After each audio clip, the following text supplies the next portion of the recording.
नंदन मिश्रा का जन्म 1974 में बिहार मधुबनी के एक छोटे से गांव सिमरी में एक किसान परिवार में हुआ। पिता सुभद्र एवं माता त्रिपुरा देवी खेती कर अपना घर चलाते थे। 4 भाई बहनों में से नंदन दूसरे नंबर के पुत्र थे। बड़ी कठिन परिस्थिति में सभी भाई बहनों की एजुकेशन चल रही थी। नंदन के ऊपर बीए करने के पश्चात काम करने और पैसे कमाने का दबाव पड़ने लगा और वो नौकरी व बिजनेस के लिए हाथ पैर मारने लगे। लोन लेकर बिजनेस भी किया, उसमें भी वह कामयाब नहीं हुए और नुकसान हुआ।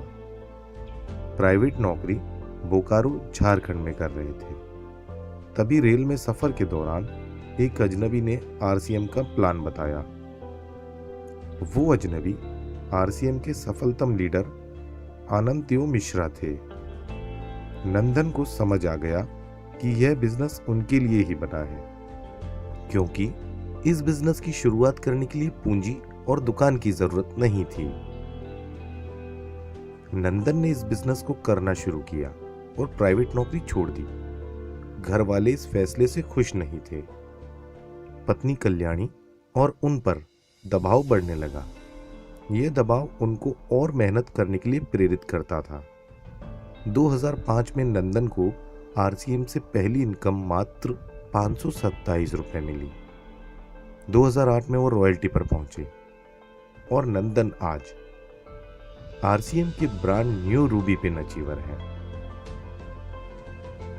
नंदन अपनी सफलता का पूरा श्रेय अपनी पत्नी कल्याणी को देते हैं। बच्चे भी पापा जैसा ही बनना चाहते हैं। फैमिली बैकग्राउंड हम लोगों का कहे तो एक बहुत ही पुअर फैमिली से थे हम लोग। अपनी पत्नी और एक छोटी सी बिटिया को लेकर के आए थे। एक दुकान चलाता था, मेरे दुकान के जस्ट बगल में इन्होंने एक मेडिकल शॉप किया था।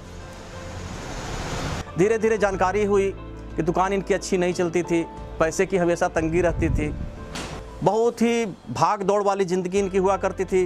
जब तक आरसीएम अपने लाइफ में नहीं आई थी तब तक हर दिन ऐसा होता था कि लगता था कि ये जिंदगी का मतलब आखिरी दिन हो।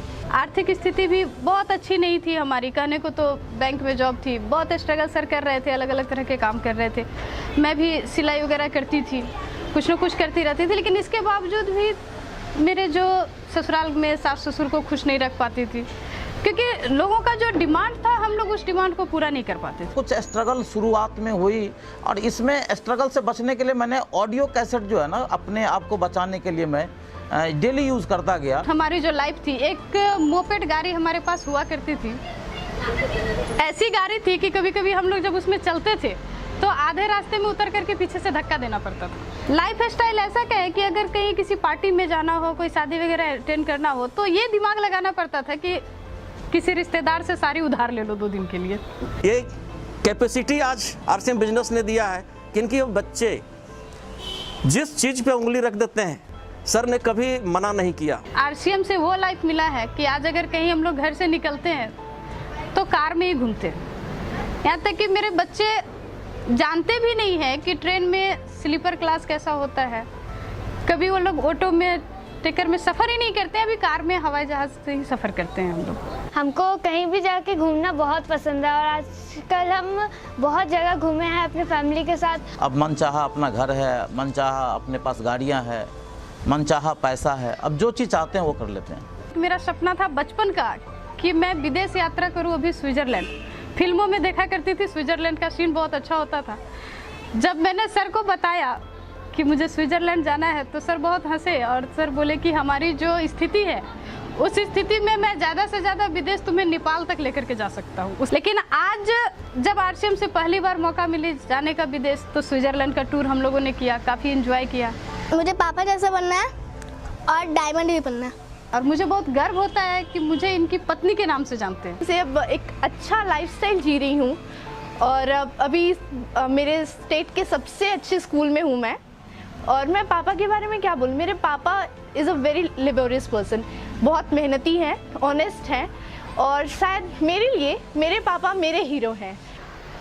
जो मेरी ज़िंदगी है, मैं तो आरसीएम के लिए और सर के लिए मेरे दिल से बस एक ही बात निकलती है कि कोरे कोरे सपने मेरे बरसों से थे कितने अधूरे।